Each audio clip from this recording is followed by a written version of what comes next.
Good evening, sir. Good evening to you, sir. Good Good evening. evening, madam. Good evening, madam. Have a seat, Siddharth. Thank you, sir.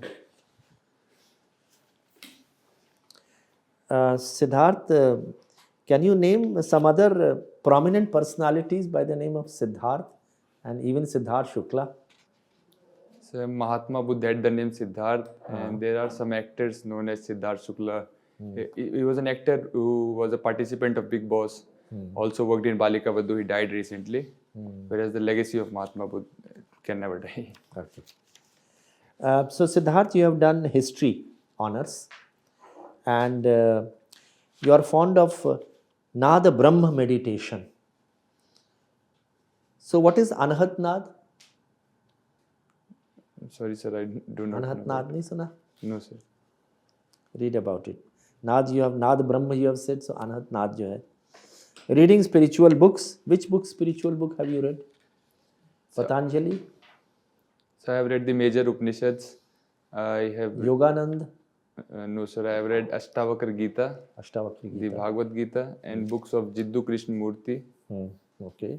These are the prominent spiritual books. I have also read books of Lao Tse. So, Jiddu Krishnamurti, which book have you read? So he's the network of thought, Okay. life ahead, Okay. and there is also a book of the inner flame. Have you read Freedom from the Known? And no, sir, I have read the first and the last freedom. Okay. Playing football. All right.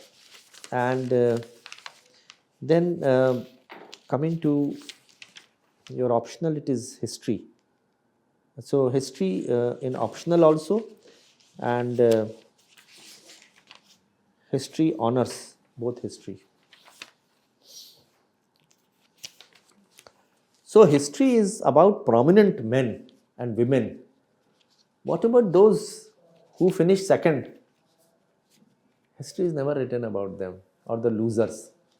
What do we do about such people? Because they have also been instrumental, in creating events. Because the winner will never win unless and until there is a second man who is going to lose.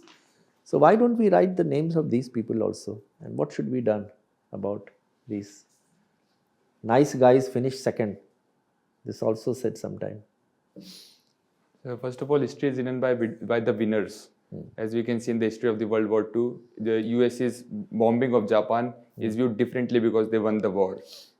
About the second, the runner-ups and the common people, historical instrumentalities are changing. There is the emergence of subaltern history, environmental movement, gender movements. They are also increasing in history. So those who have come second or have been subjugated, their histories are also being written now, and it would go even further to those who were never mentioned in the history, who did not even partake, their histories will also be written. History in respect of Subhash Chandra Bose, who is generally considered to be at variance, his thoughts were at variance with Mahatma Gandhi. So, have we enough mention of Subhash Chandra Bose in the history? So as far as remembering the nationalist movement, due emphasis is given on the role of Subhash Chandra Bose, his INA movement. There are some historiography that did not give that attention to Subhash Chandra Bose, but his remarkable role as a Congress leader and then as a leader of the INA and then as a leader of the forward bloc, it is also mentioned in history. Recently, the government took some step of, in respect of Subhash Chandra Bose, something was done in Delhi. What was that? So first of all, under the erstwhile imperial canopy, a statue of Subhash Chandra Bose was installed at the Kartavya Path. Second of all, his birthday, which comes on 23rd January, has been declared as the Parakram Divas. Thirdly, the major islands in the Andaman and Nicobar archipelago have been named have been renamed on his birthday as Shaheed after the 21 Paramveer Chakra awardees. Who were the mentors or political guru of some of the top leaders of the freedom struggle, starting from Mahatma Gandhi? So the mentor of the Mahatma Gandhi was Gokhale Sahab, Gopal Krishna Gokhale. The mentor of Subhash Chandra Bose was Chittaranjan Das, C.R. Das. Okay. All right. Now, can you tell me why there is so much of attrition in private sector? not in the public sector? So first of all, the labor laws are strictly enforced in the public sector. So even during times of recession, when the economy is not doing well, the public sector cannot hire and fire employees immediately. Whereas in the public sector, there is the contractual employment, which makes them easier to hire and fire workers. Second of all, sir, the private sector works on the principle of profit, whereas the public sector also sees public interest as well as national interest. So a company working on the basis of profit can and would fire employees when its profit are decreasing, whereas a public sector enterprise may take a different view. Can you tell me, there are two types of, there are various classification of leaders. One is ethical and the other is unethical. Can you name some of the ethical leaders of the world and unethical leaders of the world? So some of the greatest ethical leaders of the world are Ashok Samrat, who was the first king of the world to declare a welfare state. Second, in India, Mahatma Gandhi. He was one of the paragon of ethical political leaders. As far as the unethical leaders are concerned, Some others? There are just two you have mentioned, both from India. What about abroad, in other countries, ethical leaders? so ethical leaders, so other ethical leaders are Abraham Lincoln of United States, who led his country during a civil war. Nelson Mandela, Yes, sir. Nelson. Martin Luther King, Yes, sir. aren't they not ethical Yes, leaders? they are. Unethical leaders. All right, tell us, unethical leaders. So people like Hitler, Mussolini, the dictators of the world, people like Stalin, who repress and subjugate their own people. People like Mao Zedong, under whose leadership a large section of their Any population. unethical leaders right now? So in the contemporary era, evaluation becomes tough because of biases and prejudices. So All right. Lastly, there are some leaders who are charismatic leaders and some are non-charismatic leaders.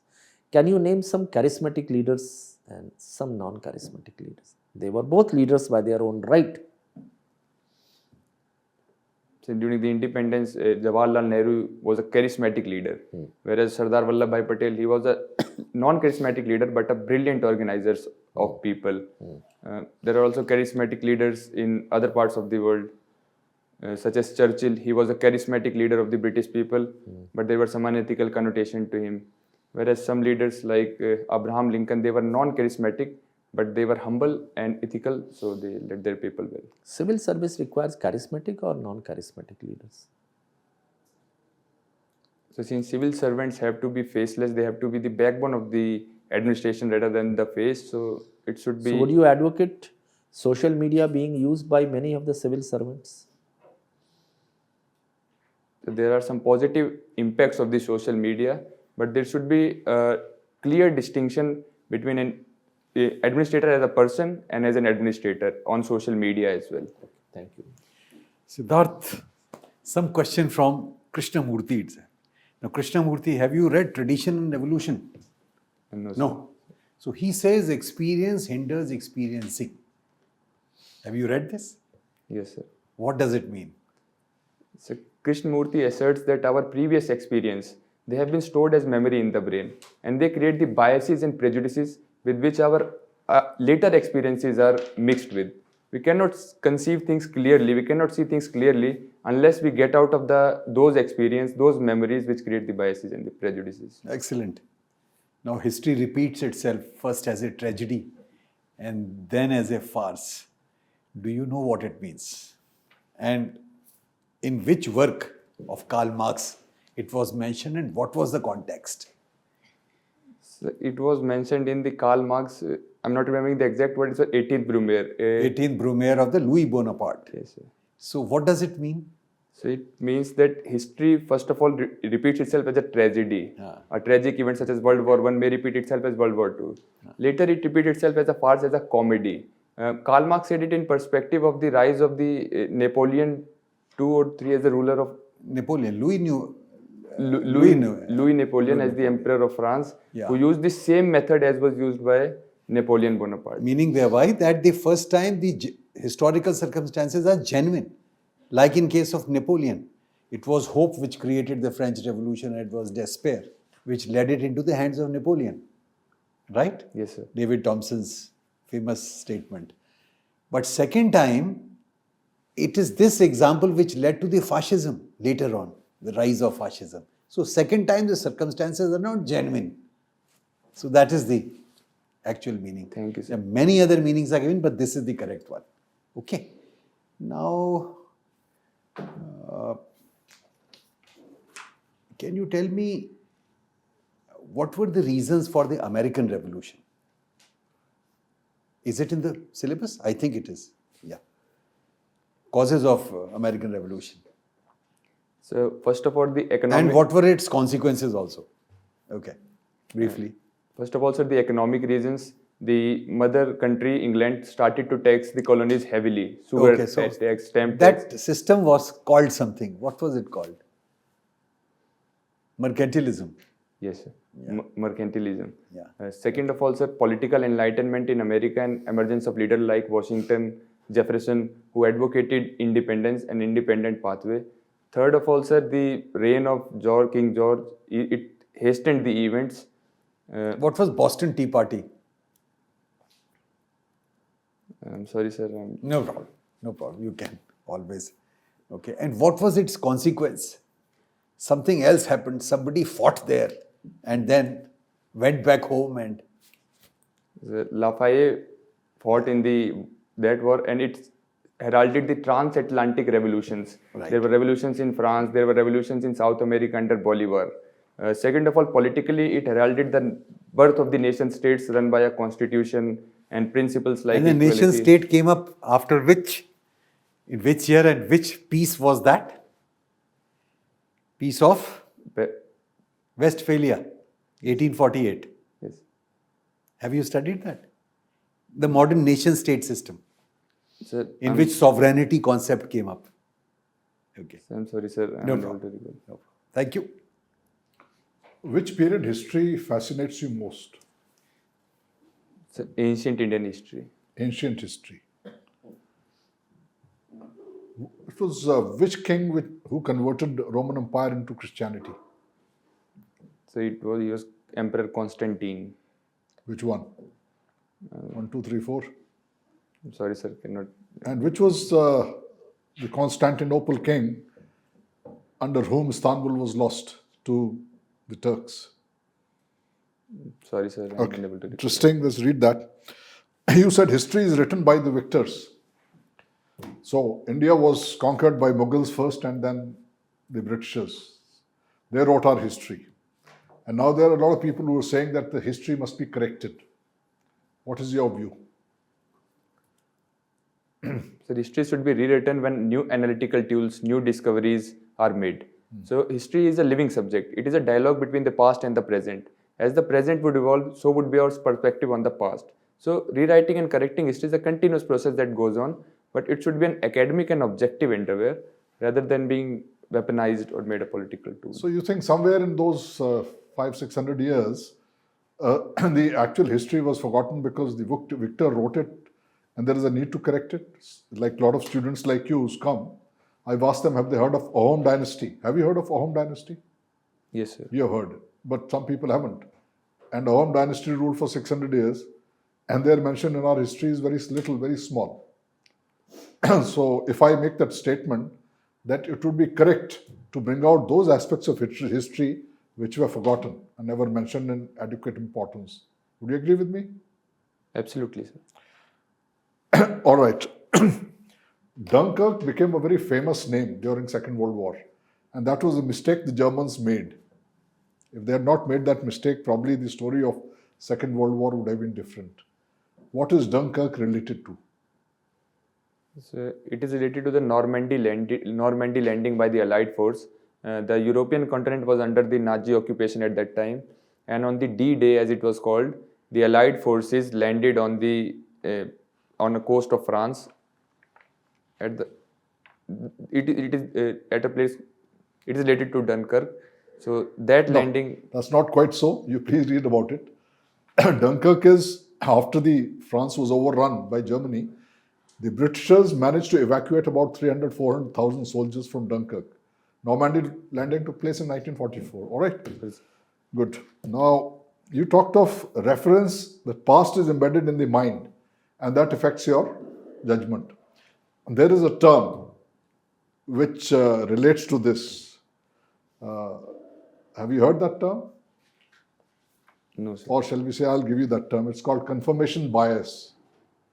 So, what do you understand by confirmation bias? So confirmation bias is a psychological concept. It means that individuals have preconceived notion about things, and if they perceive things to be in accordance with their preconceived notion, they readily believe it to be true. So Yes. Or they dig out statistics and information that proves what they believe in. That's confirmation bias. There was a mutiny before a naval mutiny by the Indian Navy post Second World War, which, while not much talked of, had a major impact on the Britishers. That Indian army is not governable now, that they cannot be trusted. Have you heard of this mutiny? yes, sir. Just tell us something about this. It was the Royal Indian Navy ratings mutiny. It became with His Majesty ship Talwar. The Indian ratings, naval ratings, they were not treated well. So they started to rebel against the authorities. It was given due attention in the cities of Bombay and Calcutta, and leaders, communist leaders and other leaders also participated in that. Some communist historians believe that there was a unity at the barricades at that time, and that could have been led to a partition-free Indian independence. And the cabinet mission that was sent to India in aftermath was sent on the basis of the RIN mutiny. So this naval mutiny actually convinced the Britishers that India is not governable because the army cannot be trusted because of it has become a nationalist army, right? Thank you. Okay, so you're from Azamgarh. Can you name some political or literary figures from your place? And Rahul Sankrityayan was born in Azamgarh. Pandit Ajodhya Singh Prasad Haryod. Also Shibli Nomani, he was a rationalist theologian as well as a writer. What is special in Rahul Sankrityayan writing? And first of all, he is the preeminent travelogue in Hindi literature. Secondly, his works on Buddhist work. He went to Tibet, he bought about a large number of books, and he translated them to Indian Sanskrit, which reinvigorated the research into Buddhism. Your father is a journalist. Did you ever think of adopting journalism as a profession that is equally challenging? No, ma'am, I did not think about journalism. I wanted to be an administrator and join the civil services as far back as I can remember. What is the main interest of your father in journalism? Which news items does he cover? My father is a political editor. Political editor. Yes, ma'am. He writes in newspapers like National Coverage, Lucknow Samachar. These are local regional newspapers based in Uttar Pradesh. Okay. So, can you give details of a few social issues of Haryana? First of all, ma'am, there is the issue of declining lower child sex ratio in Haryana. Secondly, crimes against women. Haryana once had notoriety for that. Thirdly, rising unemployment has led to development of organized crime, which is also a social issue of Haryana. Fourthly, drug abuse and alcoholism. Okay. What do you understand by good governance index? And the Good Governance Index is given by the Government of India Ministry of Personnel, Public Relation and Grievances. The Good Governance Index ranks various states of India on an objective parameter and gives them their due ranking in the index. Okay, one last question. What do you understand by national e-government strategy? The National E-Governance Strategy is developed by the same Ministry of Personnel and Grievances. It lays down the framework of adoption of digital technology and e-governance at various aspects of the governance. At various it makes declarations like Ceylon Declaration, etc., for furthering e-governance in India. Okay. Siddharth, what is wrong with manufacturing sector in India? First of all, ma'am, manufacturing is concentrated in capital intensive sector as compared to the labor intensive sector. Second of all, the Lewisian transformation from agriculture to manufacturing in India has been skewed. There has been transformation from agriculture to services, in which manufacturing has been given short shrift. Thirdly, there is a lack of skilled labor in India. According to VBox and surveys, around 50% of graduates in India are So you're suggesting we should make manufacturing sector more labor intensive. Yes, Is that what you suggested? yes, ma'am. All right. And if we look at textile sector, why countries like Bangladesh are doing better than us? First of all, ma'am, there is in the international trade, countries like Bangladesh, Vietnam are better placed than India because they are given the tag of low development countries rather than India. Such as Bangladesh has tax-free access to the EU as compared to India. Is that the real issue, or Bangladesh is genuinely increasing efficiency of its textile sector? Yes, ma'am. That is also a part of it. Bangladesh is improving its efficiency, its women-centric policies, its incentives to small-scale industries led by women as well as medium-scale industries. These are also factors that help. What do you Bangladesh. understand by capital to output ratio? The capital to output ratio measures the amount of capital required to increase the output. The capital and the ratio of the output produced by virtue of that capital. So is it better if we have higher capital to output ratio, or is it better if we have lower capital to output ratio? I'm sorry, ma'am, I'm unable. It's all right. You are a student of history. When I read history, I read his story. Is it true? Women have been discriminated against in our history? Yes, ma'am. In the earlier historiography by the colonialist or the nationalist historians, the women section was given a last part in a chapter about ancient India or medieval India, but now that perspective is changing. If you had to pick two places in history where you would want to glorify women, what would those places be? I'm sorry, ma'am. If you had to pick two incidents in history where you had a chance to glorify women,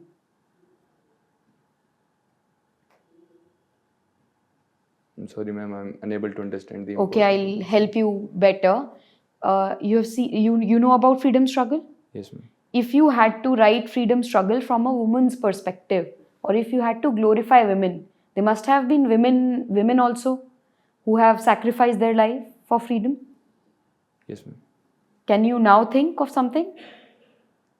Ma'am, I would glorify the struggle of Rani Gaidinlu of Nagaland, Very good. who has not been written up well in these books. Also, women leaders such as Sarojini Naidu, Aruna Asaf Ali, etc., Usha Mehta, their history must be mainstreamed in freedom struggle. Siddharth, you like to play football. Yes, ma'am. Do you play it frequently, or do you just like to watch it?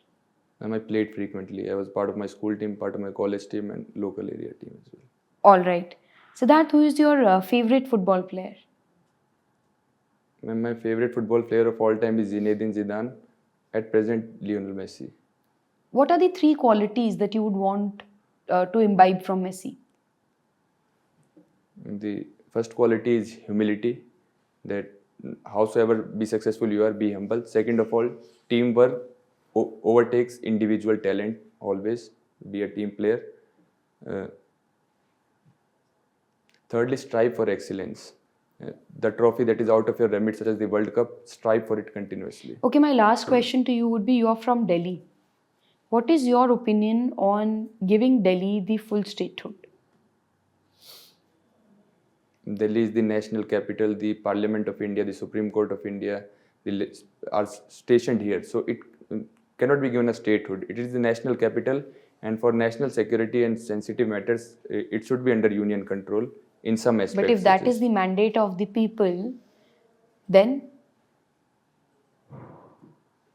Even then, ma'am, the world over, such as in the US, the Washington DC is under the federal government. In Delhi, it houses the parliament, it houses the Supreme Court. It cannot be given to another government rather than the union.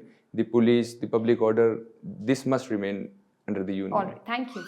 Siddharth, your mock interview is over now. You will wait outside for a few moments. We'll call you again for giving the feedback. Thank you, sir. Okay. Thank you. May I come in, sir? Come. Have a seat, Siddharth. Thank you. Shall we call you Siddharth Shukla or Shukla? Shukla, sir. Normally, Shukla are used by the feminine, and Shukla, Bishr, and Gupt, they are generally the male Yes. surnames, and women are, they write A Yes, or sir. A. Okay. So, Siddharth, when is your interview? So 7th March. This is the first time you have got a call? No, sir, second time. How many marks did you get last time? So 149 only. Achha. How do you think you fared at this mock? Average, sir. You're superb. Thank you. Very good. Excellent. Done very well. In all aspects. Whether it is articulation, whether it is communication, choosing right words, very rational answers, even the difficult topics you were able to come out quite admirably well. And your presence of mind, your mental alertness, and also the fact that you were at no point of time you were trying to bluff. That again was a great quality about you. Your eye contact, your modulation in the voice, calmness as well as composure. Sitting there, and even the difficult questions, some of them which required some amount of thinking also. So you were able to think there while sitting there, and you were able to come out with excellent answers. I think you should do exceedingly well in the interview. If this is the interview which you have given, and if it's the same kind of interview, the same quality if you give, I think you stand a fairly good chance of getting something around 190, 200. Okay. Thank you, sir. So coming to now some other areas, just general thing which I will tell you, but I don't have to tell you that also because you already have appeared once. So general tips I don't have to give you. Even the special things which need to prepare generally, because now is a chance you must not miss. Don't be complacent. You have done very well in this mock interview, and we would like you to preserve the same kind of merit as you have displayed here in the actual interview also. So just brush up your knowledge of GS2, GS3, GS4 paper, constitution, foreign policy, and economic survey, and budget, and also about the United Nations organization, the global problems being faced, good governance principle, and citizen-centric administration, privatization, state of economy in the country. These are the general things which you prepare, and current affairs, of course. I would feel that there is really no necessity to brief you about the things because you have adequate knowledge. But generally speaking about Azamgarh and Uttar Pradesh prepare quite well. All the right reasons and wrong reasons, both. Okay, sir. Okay. So the love jihad controversy, and also the police encounters, and besides bulldozer, and the status of women. But the positive side also recently concluded the investor summit, and similarly about Azamgarh also. So Kafi Azmi and other Rahul Sankrityanyan. So there are many people, as you rightly said. And then coming to your Nad Brahma meditation and reading spiritual books, playing football, prepare well on that. History, a number of questions were asked to you, and you were able to come out quite well with all those answers. So I would see that generally everything is fine. You have given your police also as the second preference. So questions relating to police may also come. VVIP security, what inconveniences caused to the public, how will you ameliorate that? What is the kind of internal security issues that we are facing in this country? So attacks on women and children, and rapes, and then border extremist groups. So these are some of the things. World after COVID-19, what will you do to protect the lives of the citizens, particularly the women, the disadvantaged sector, scheduled caste, scheduled tribe, children, senior citizens. Then coming to some of the things like in a What is the difference between a police commissionary system and an ordinary system? What is the role of a collector? How many hats does the collector wear? What is the 73rd, 74th Amendment? What are the issues concerning the public policy? So what are the challenges to the democracy? So for example, pollution, population and corruption, these three things are very much prevalent in this country. What steps will you take to bring down the corruption level? How to improve the good governance principles, implement them, responsiveness and rule of law and so on. And then issues connected with, for example, how the civil servant is a part of the public policy cycle. So the 6 steps of public policy cycle, you go through that. What attracts you to the civil service? Again, a question is often asked. So you must give some cogent reason why you want to come to the civil services. And then generally the SDGs and MDGs, what are our rankings? Some of the controversial issues like Article 370, prepare on that, citizenship register, hijab controversy, Central Vista project and Statue of Unity, then like Ayodhya temple, prepare answers on that, reservation policy. So this would probably cover up everything. And if there are any questions which you have in your mind, you can ask us. And also do prepare on the foreign policy. That is something which many questions can be asked, because the world is becoming a disordered state, the world now. The entropy is rising, the disorder is rising, and every day there are disturbing reports of United States coming out with certain statements, Biden going to and that adds adding fuel to fire, and then Putin is coming.